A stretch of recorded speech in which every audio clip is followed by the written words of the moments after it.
It is great to welcome back to our Book Talk segment today. He's with us a couple of years ago when his great book called Creative Schools came out. He's got a new one out now that is kind of a follow-up. It's called You, Your Child, and School, Navigate Your Way to the Best Education. We're joined today by Sir Ken Robinson, and he joins us by telephone today. Ken, good to talk with you again. How have you been? I'm very well, Doug. Thank you so much for having me back. Yeah, it was a couple of years ago. I kind of checked the archives, and first of all, congratulations on not only the success of that book, Creative Schools, but again, I know we talked about it previously, but that TED Talk you did still continues to get views. I think it's up to about 47 million now, so that's great. Well, it's not for me to correct you so early in the morning, Doug, but it's actually 50 million now. Oh, okay. The notes I had were 47, so it's climbing as we speak. No, it actually just went through the 50 million. I keep tapping that button, That's great. Well, I know we talked about it previously when we chatted with you, just in case some people weren't with us. I mean, that really was kind of the impetus for these books and getting people to kind of look at the schools that they're sending their kids to. The parents really have to be involved. That's exactly right. Yeah. I mean, that talk was really arguing that we need to think differently about our kids' talents and their abilities and the sort of education they need to develop them. And yes, it's really obviously struck a nerve with a lot of people, and it's been watched in about, I think, 160 countries.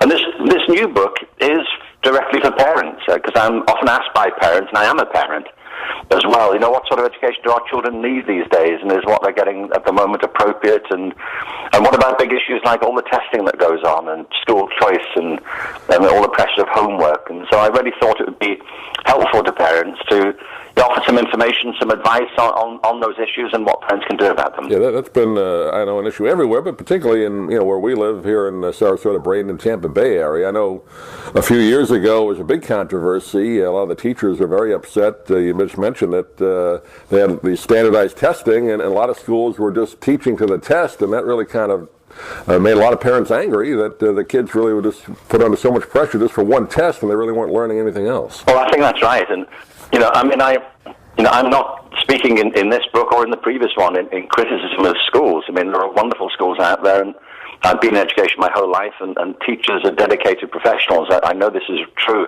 The thing is, of course, that the teachers themselves are under immense pressure. Schools have been now for over 15 years. There's been a massive pressure since the law was passed called No Child Left Behind for more and more testing, and these aren't pressures that teachers themselves want to pass on. It's just they are under immense pressure themselves very often. And their funding, their position, their employment often depends on the outcomes of these tests. And I think it's created a very toxic culture for everybody, for students, for teachers, and for families. And thankfully there's some easing of that pressure now. I think a lot of policymakers are realizing that this hasn't worked as a policy, as a strategy. But nonetheless, there is still a lot of testing, and the book is really an attempt to give parents a context for thinking about that, and also for how they can develop more constructive partnerships with the schools.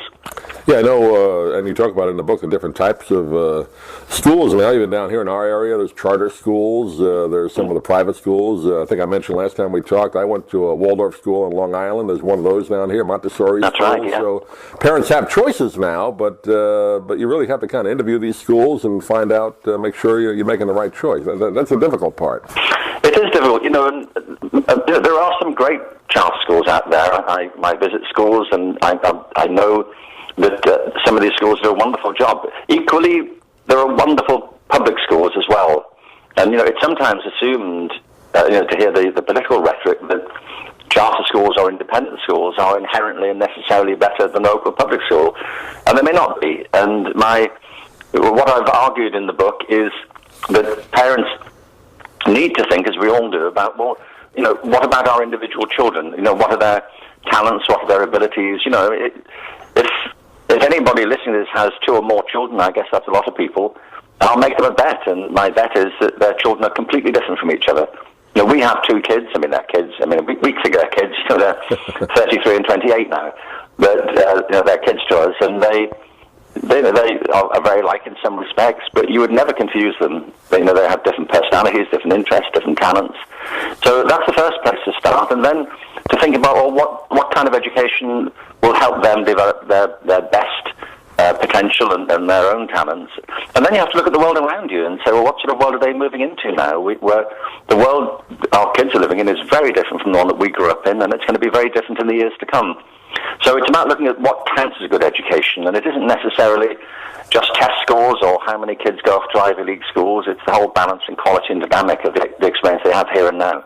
You talk in the book, I think you make a great point about what, when I grew up, there were some vocational high schools in my neighborhood. This was in Long Island, and gave kids, maybe they weren't great academically, but it gave them a chance to learn a trade or two, and that kind of fell off because people kind of gave it a negative connotation if you went to a vocational school. But I think you make a point, there's so many jobs out there that people aren't trained to do because they never really learned that trade, and you have to kind of change that mindset, right? A vocational school can be great for some people. I think that's exactly right. I mean, when you were at school, I imagine that you did shop class, all those things were available, weren't they? There are all kinds of programs that used to be available in schools. A lot of those have been pushed out because of the pressure of testing and this kind of relentless expectation that everybody has to go to college and do a regular academic degree. And, if people are suited to that and want to do that, then of course that's a path they should pursue. But there are many other options for people, and there always have been,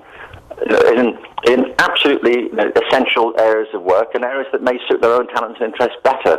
But the idea that the only road to success or the only way of measuring somebody's ability or intelligence is a regular academic degree is just not true. But you're right, one of the consequences of this pressure of testing on schools and university entrance has been a lot of really good vocational programs have gone by the board. So yes, I have a whole section in the book saying, well, look, there are other options for you to think about which are equally respectable and equally worthwhile. And again, it kind of brings up the situation you mentioned before, stress. There's always stress on kids in school, that's just normal, but it seems like there's more now, not only for the testing part, but, what do you learn in school to be able to make a living afterwards? And plus all the, social media, there's a lot more to it now than even when, you and I went to school. Yeah. Well, I tried. I mean, I can't remember as being difficult as teenagers, though. Can you? I think we're just, it was normal, teenage stress, but that was about it. I always want to talk to my parents about it. I'd like my parents to be alive now to say, I didn't give any trouble, did I, when I was a teenager? I'm sure I mustn't have done. There are characteristics of everyone who goes through teenage years. We play up, and we're going through a difficult time as you go through adolescence and grow up into young adult, hormones are racing through your system. You've got all these social issues to deal with. That's always been true. But there are additional pressures now, and that's the point I'm making in the book.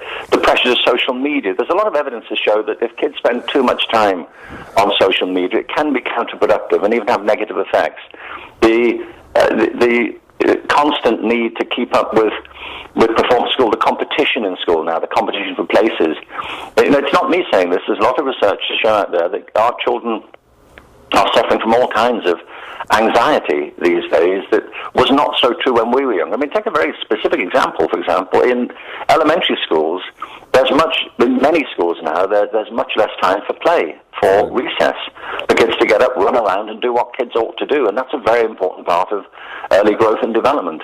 Those things are being pushed out, again, not because schools feel they want to, but because they feel they have to, given the dominant the culture around education. So I think it's very important when we talk about getting back to basics that we do that and think about the things that matter to us as children and recognize they still matter to our children. Yeah, no, you mentioned the running around gym classes. I know have been kind of cut back. Arts and music have been cut back, which is not a good thing either. You talk about that in the book, but that was always part of when I went to school. There was always music a couple of days a week, and there was art class and definitely gym. But they cut that out. There's not much left for kids to do except sit there and worry. Well, yeah, and when that happens, of course, more and more kids are being medicated because it's assumed that they've got some problem concentrating. Well, I do have a whole section in the book about the issues of medication, and particularly about ADHD, and the need to be very careful in defining that, and to be very sure if there's a diagnosis of some sort that it's well-founded, because I think too many kids are being told, or their parents are being told, their children have learning problems when they may not have them at all. It may be the circumstances that exist that can be changed. Again, there's a lot of evidence when recess is restored, when the curriculum gets more balanced, when education gives equal weight to physical activities, to project work and so on, that a lot of these so-called psychological problems disappear, and it's because kids are human beings like we were they need a balanced approach to what they do in school all day. Well, the name of the book is You, Your Child, and School, Navigate Your Way to the Best Education. We just touched on a couple of the topics, but it's an excellent book. We recommend it here. We'll put a link on our website as well. But Ken, I know you have a website. Give that out again. People can get more information. Yes, thank you, Doug. It's SirKenRobinson.com. That's SirKenRobinson, SirKenRobinson.com. There's a lot of information on that website. Great. Ken, pleasure talking to you again. Hopefully we can do it again, and thanks for being with us again today. As always, Doug, thank you so much. It's a pleasure. I'm Stan Brock. 30 years ago, I formed Remote Area Medical to help people overseas. But then we found generations of families in America isolated by poverty from the health care they need. Together, we can take dental, vision, and medical help to 1 million adults and their kids, right here at home in the United States of America.